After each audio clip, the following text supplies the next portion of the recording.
Vegas wedding shock. He disappeared for 4 days and I thought he was dead, or worse, cheating. When he finally stumbled through the door at 2 a.m., reeking of whiskey and cigarette ash, I was ready to hurl every accusation I'd rehearsed in his absence. But before I could even scream, he blurted out that he'd just gotten back from Vegas, and that he might have accidentally married someone else.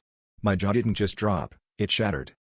I demanded details, and he swore it was a drunken joke with colleagues gone wrong, some wild night that ended at a tacky pink wedding chapel with a stranger in a rhinestone dress. He insisted he didn't remember the vows or the kiss, only waking up with a plastic ring and a blurry photo on his phone. I didn't believe him, not when I'd seen the lipstick stains on his collar and the hotel receipts tucked in his jacket. He begged me to laugh it off, to see it as a dumb, meaningless accident, but I could see panic in his eyes. He wasn't telling me everything. That night, I slept on the couch. My mind raced through every fight, every late night, every excuse he'd ever made.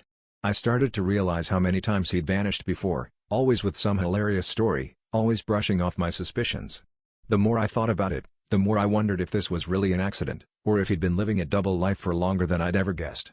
I started picturing him with someone else, maybe not just in Vegas, but here, in our city, in our bed. But the real twist hit me as I stared at the ceiling at 3 a.m. I didn't know if I was angrier at him for betraying me, or at myself for never daring to leave.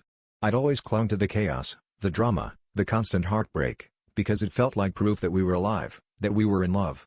Now, with his confession echoing in my ears, I realized I'd been addicted to the disaster all along, maybe even more than I'd ever loved him.